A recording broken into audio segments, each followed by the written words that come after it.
Bonjour à toutes et à tous, ravi de vous retrouver sur les ondes de Kwezi pour un temps de parole en direct à la radio et à la télévision. On est vendredi, vous le savez, c'est Zaïdani, Daniel Zaïdani, bonjour. Bonjour Patrick. Vous le faites tous les vendredis presque, pas tous mais presque. Hein.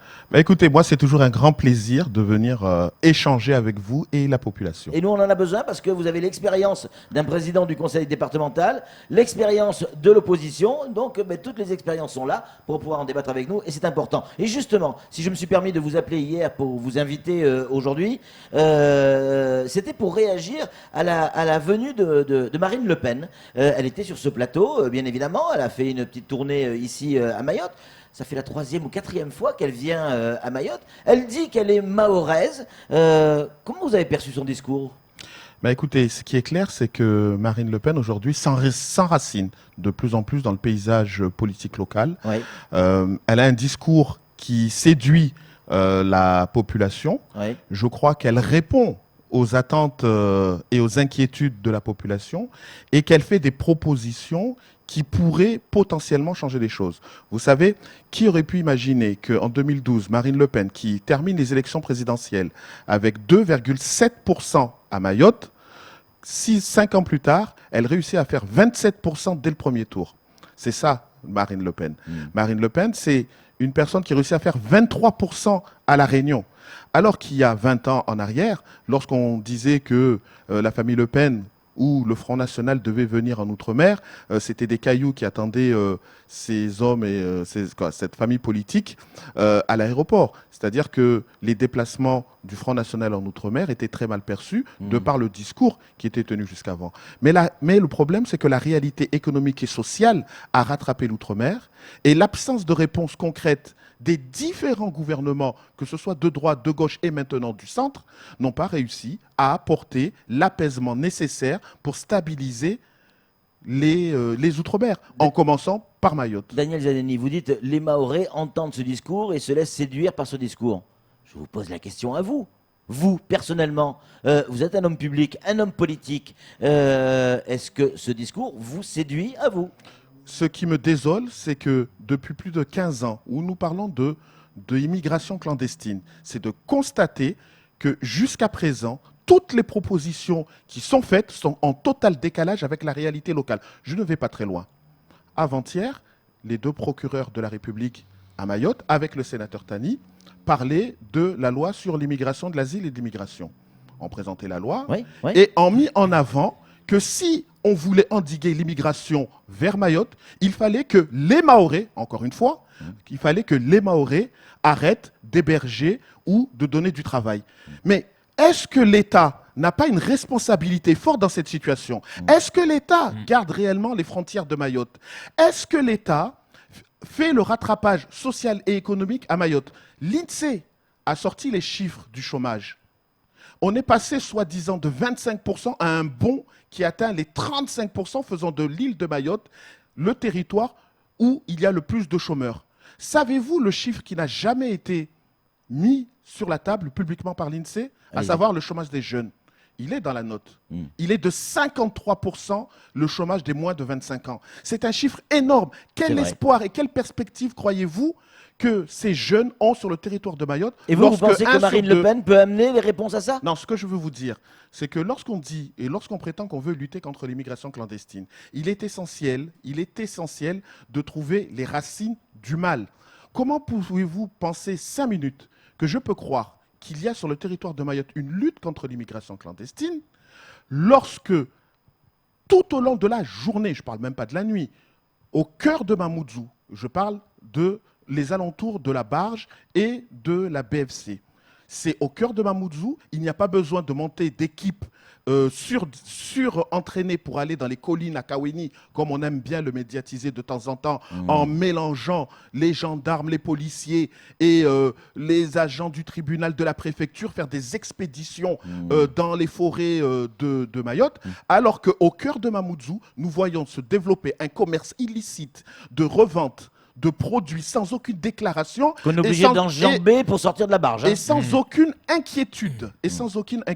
Moi, je crois profondément que si l'immigration clandestine se développe, ce n'est pas parce que le Mahorais donne un petit travail à un clandestin à droite à gauche, mais c'est parce qu'il sait pertinemment qu'il peut se promener à Mamoudzou, le chef-lieu de l'île, en toute impunité, sans inquiétude. Elle est là la réalité. Si nous vraiment nous voulons lutter contre l'immigration, faisons en sorte qu'on arrête d'abord la vague migratoire des Comores vers Mayotte.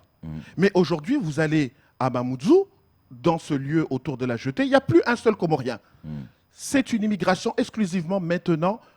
C'est un lieu Africaine. exclusivement occupé par des Africains, une nouvelle immigration qui fait que ces gens qui sont en Afrique ne viennent pas parce qu'ils ont une perspective de trouver un logement chez un Maoré. Ils viennent parce qu'ils savent qu'ils peuvent avoir l'asile politique sur le territoire de Mayotte. Un, et de deux, c'est qu'ils peuvent travailler en toute impunité, en plein milieu de Mamoudzou, en toute tranquillité. Voilà la vraie réalité. Donc si nous voulons réellement lutter contre l'immigration clandestine, faisons en sorte de mettre en place les vraies mesures qui endiguera cela. C'est-à-dire celle de Marine Le Pen. C'est-à-dire celle qui dit que, effectivement, lorsque vous venez sur le territoire de Mayotte et que vous savez que vous pouvez vous faire régulariser, vous pouvez obtenir votre asile politique, vous pouvez obtenir un logement social. C'est ça qui fait qu'aujourd'hui, les gens préfèrent partir du Zaïre, c'est-à-dire de la RDC, au lieu d'aller tout droit, ils font un détour vers Mayotte parce qu'ils savent que c'est une porte d'entrée vers l'Europe. Dans quelques semaines, il y a les élections européennes. Mayotte est concernée, tous les hommes politiques qui se respectent l'ont dit, il faut voter. Marine Le Pen l'a dit également à son niveau. Vous allez voter pour les élections européennes, j'imagine ? Absolument, absolument. Est-ce que vous allez voter, oui ou non, pour Marine Le Pen ? Pour le moment, j'attends que chacun présente leur programme. Encore hier, les En Marche... Mais vous hésitez là aujourd'hui ? Non, je n'hésite pas.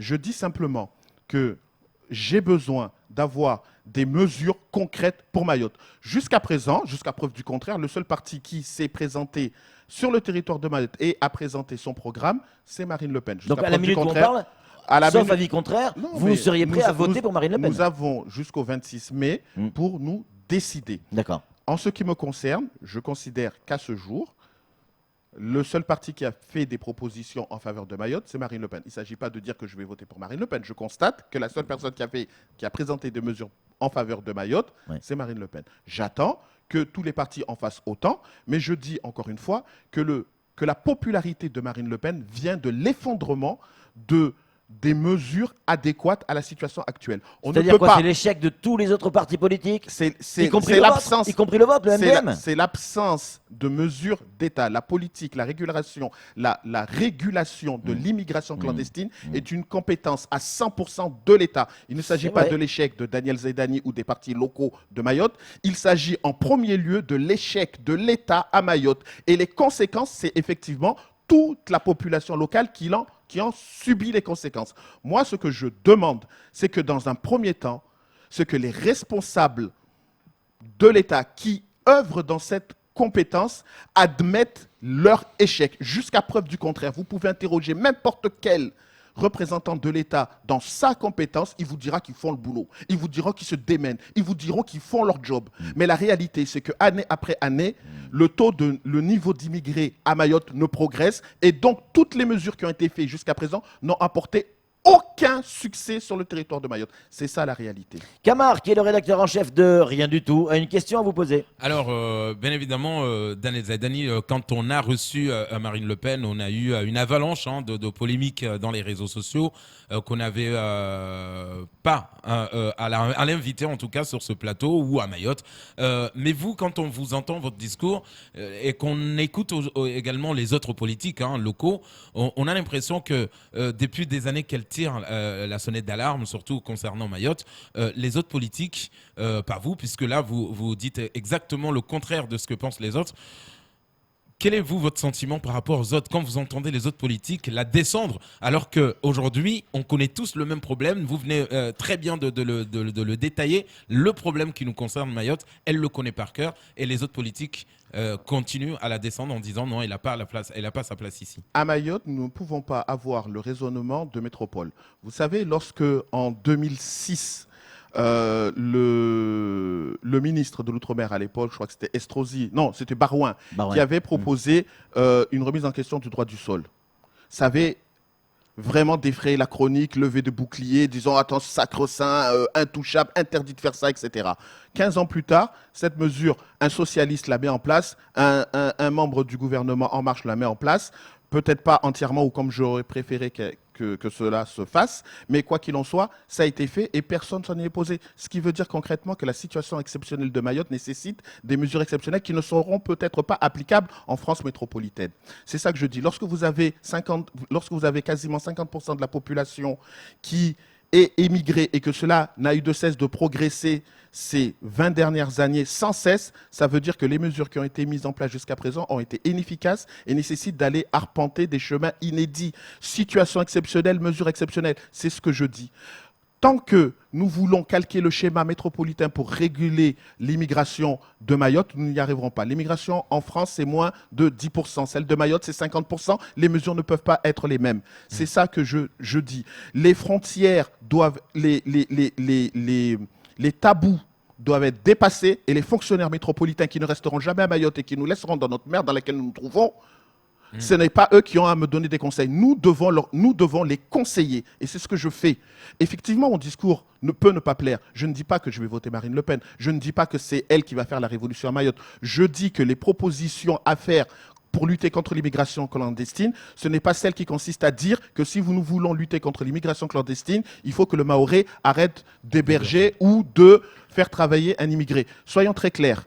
Lorsque le précédent gouvernement a mis en place le rythme scolaire et que la conséquence à Mayotte ne s'est pas traduite par des heures d'enseignement supplémentaires, mais s'est traduit par des cours en moins en donnant de la oisiveté aux élèves de 10h30 à 13h30. Dites-moi comment un salarié qui n'a plus ses parents fait pour récupérer ses enfants à 10h30 et les ramener à 13h30.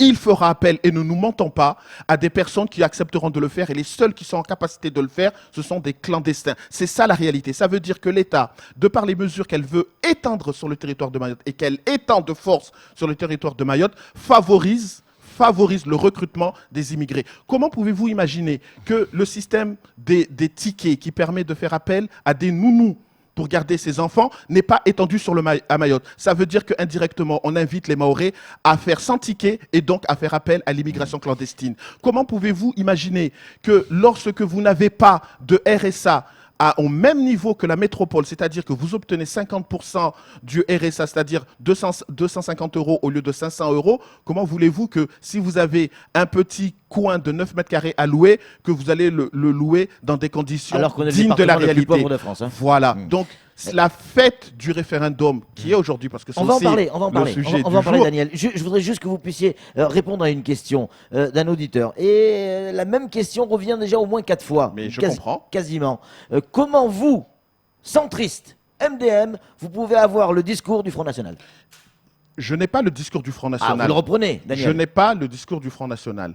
J'ai le discours qui consiste à dire que si nous voulons régler le problème de l'immigration à Mayotte, il faut mettre en place des mesures exceptionnelles à Mayotte, pas en métropole, à Mayotte. Nous avons sur le territoire 50% d'immigrés.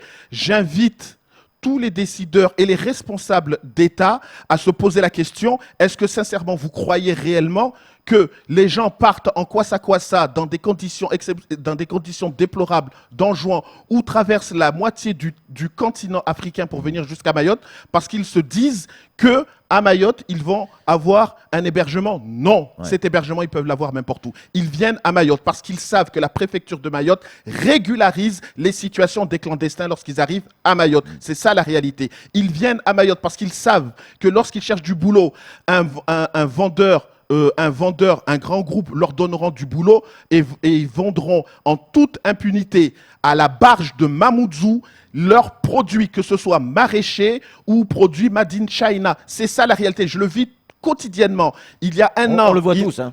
Il y a un an, il n'y avait que des clandestins issus de l'immigration comorienne. Aujourd'hui, il n'y a que des Africains issus de cette nouvelle vague d'immigration. C'est la réalité. On l'a vu. C'est la réalité. Daniel Donc, Zaidani. si nous voulons mettre fin à cette immigration, il faut mettre en place des mesures exceptionnelles, qu'il en déplaise. Toutes les mesures qui ont été prises jusqu'à présent Ne fonctionnent pas. ne fonctionnent pas puisque nous sommes passés en 2001 nous avions une immigration qui était de l'ordre de 20%. En 2019, nous sommes à 50%. Celui qui me dit que la politique qui est menée est efficace, je lui dis que par les chiffres, cette politique n'a mené à rien, si ce n'est à la dégradation de la Daniel situation. Zaïdani, le 29 mars, c'était il y a 10 ans, les Mahorais disaient oui au référendum. Pour rester dans le thème qu'on a aujourd'hui, l'immigration, il y a 10 ans, c'était la même? Écoutez, c'était le 29 mars, c'est un jour exceptionnel. Oui. C'est le jour où nous avons réconcilié les Mahorais entre eux. C'est le Oui. jour où nous avons démontré que nous étions unis. À obtenir 95% à un référendum, ça montre que le choix de l'orientation politique choisie était le bon, Oui. qui était accepté et assumé par tout le monde. C'était soi-disant la fin de la guerre des Sorodas et serrer la main. Non, Ce qui n'est pas forcément le cas. Hein. c'était en tout cas la certitude que la départementalisation est la voie à suivre Oui, oui, et choisie par Mmh. tous, quel que soit le niveau social ou son origine. Ça, c'est une réalité. Maintenant, force de constater que 10 ans après le référendum, je rappelle que nous n'avons toujours pas de loi programme, puisque ce référendum était présenté à l'époque avec un plan Mayotte 2035, c'est-à-dire la départementalisation sur 25 ans. Et je constate que plus de 10 ans après le référendum, nous n'avons toujours pas de plan stratégique de développement du territoire. Encore aujourd'hui, vous avez le monde enseignant qui est dans la rue, je pense notamment aux syndicats de rivaux, qui sont dans la rue pour réclamer, encore une fois, le droit commun. Comment pouvez-vous imaginer, alors que nous avons choisi il y a plus de 10 ans une orientation de départementalisation progressive sur le territoire de Mayotte, que nous sommes encore obligés de manifester dans la rue pour pouvoir obtenir ce que nous avons acquis par référendum? C'est pas acceptable et c'est déplorable. De la même manière, je regrette vraiment que cet anniversaire se fasse dans un contexte où le président du conseil départemental, avec le sénateur Tani, présente une réforme institutionnelle conséquente sans avoir consulté ni la population ni les élus. Moi qui suis élu du conseil départemental, je n'ai jamais été consulté par mon président pour que le STM parte à l'État. Moi qui suis conseiller du département, je n'ai jamais été consulté par le président du conseil général pour que le port soit géré par la Réunion et la France. Donc, encore une fois, je crois que cette départementalisation, cet anniversaire se passe dans un contexte regrettable et que finalement, les engagements qui avaient été pris par l'État ne sont pas respectés. Parce que c'est quand même pas normal que 10 ans après la départementalisation, c'est-à-dire 10 ans après le choix politique fait sur le territoire de Mayotte, qu'on remette encore en question cette orientation et que par la même occasion, nous n'ayons pas de perspective claire sur la progressivité qui était attendue. Un anniversaire avec un président du conseil départemental mis en examen. Qu'est-ce que vous avez ressenti, Daniel Zaïdani, vous, en tant qu'ancien président, ayant eu affaire à la justice également dans le cadre de vos fonctions? Qu'est-ce que vous avez ressenti quand Souaba Adine, le président actuel, a été mis en examen et placé en garde à vue? Écoutez, je pense que... Ça vous a fait mal? Bien sûr que ça m'a fait mal. Mais ce qui est certain, c'est que déjà, je pense que les choses se passent mieux que dans le passé. Au moins, il n'a pas été chercher Manu Militari chez lui. Il n'a pas dormi sur place non plus. Et voilà, donc cela montre bien que quelque part, il y a deux poids, deux mesures, il y a des façons de faire les choses, et puis il y a des façons de les faire de manière plus brutale. Et que quelque part, oui, la justice choisit la manière de traiter les personnes avec qui elle travaille. Donc, en ce qui me concerne, vous avez eu l'occasion d'en parler avec lui? Je lui ai envoyé toutes mes amitiés par message téléphonique, mais comme vous le savez, il a d'abord pris un petit peu de recul pour pouvoir se rétablir et reprendre le boulot. C'est chose faite aujourd'hui, mais cela n'empêche que nous attendons surtout de sa part que tout cela serve à quelque chose. Et tout cela serve à quelque chose, ça veut dire quoi? C'est qu'il y ait beaucoup plus de transparence, qu'il y ait beaucoup plus d'échanges, que les conseillers généraux soient tous considérés. Parce que si effectivement j'ai été élu par la population de Pamandzi, c'est pour faire le job de Mayotte. Bien et sûr. le job de Mayotte, si aujourd'hui on est 26 conseillers, c'est pas pour le faire à un ou deux. Daniel Et Zaïdani. lorsqu'on demande toujours dans le toilettage institutionnel de passer de 26 à 52, j'espère en tout cas 52, c'est pas non plus pour continuer à travailler à 5-6 sans inclure les autres conseillers. Donc encore une fois, moi je voudrais que le président à un moment donné s'explique. Comment pouvez-vous penser que la Vous population... étiez, vous, expliqué Non, mais juste après aux affaires judiciaires, juste après? Peut-être qu'il lui faut du temps. Il faut combien de temps pour se remettre d'un tel événement? Je crois qu'il y a nécessité de faire la transparence sur ce que nous faisons ou sur ce que nous incriminons. Je constate simplement qu'effectivement, il n'y a eu aucun communiqué du conseil départemental, du président ou même de ses avocats et que le sujet n'est pas abordé là-dessus. La preuve, vous me posez plus de questions à moi qui sont dans l'opposition qu'à Debré qui viendrait sur vos plateaux. Donc, encore une fois, allez interroger les personnes appropriées. Nous savons qui sont les élus de la majorité, les médiatisés, mais qui ne le sont plus depuis 2 semaines. Donc voilà, c'est ça la réalité. Parce qu'ils refusent de venir pour parler de ça. Mais bien sûr. On leur a posé la question. Non, mais parce qu'on est transparent sur le président du tout.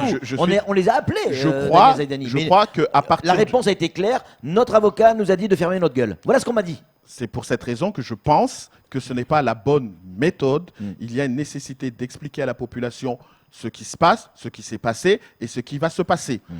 Maintenant, chacun aborde les choses à sa manière. Moi, je crois que, très sincèrement, cette affaire, elle va se dégonfler relativement vite parce que lorsque je vois qui sont les mis en cause et pourquoi ils sont mis en cause, il y a de quoi s'interroger parce que, effectivement, des membres de la famille, il y en a un petit peu partout ou que les recrutements ont été faits bien avant l'arrivée de Swabadine. C'est tout ce que je dirais sur cette affaire-là. En conclusion, parce qu'il est 8h02, on a tout explosé. On y a droit régulièrement aux messages de Fatih, où on les lit parce que il représente quand même pas mal de monde ici à Mayotte.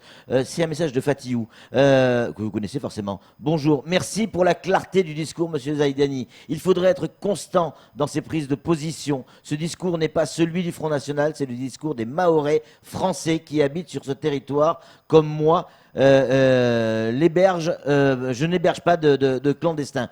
Pourtant, nous qui n'aidons pas cette immigration, nous en subissons pleinement les conséquences néfastes, etc. etc. Fatih, c'est bien de m'envoyer des SMS, mais un peu plus court, parce qu'on ne pourra pas tout lire. Voilà, en tout cas, il est 8h02, on a tout explosé. Merci beaucoup, Daniel. Merci beaucoup de m'avoir invité. Avec grand et plaisir. J'espère que le président trouvera les solutions appropriées pour éviter que le STM soit en grève le 2 prochain. Parce que, encore une fois, lorsqu'on voit dans le toilettage qu'on veut faire en sorte que le STM soit géré par les services de l'État, c'est inquiétant, surtout lorsque ce n'est pas discuté ni avec le STM, ni avec les élus. Donc il faut que le président change de méthode et il faut maintenant que le conseil départemental fonctionne normalement. Merci. Pardon Camar, je sais qu'il avait des questions, il y a d'autres questions qui sont arrivées. On peut plus. Là, il est 8h03, on a explosé. C'est la faute de Daniel Zaïdani. C'est tout pour ce temps de parole. Tout de suite, la suite de nos programmes.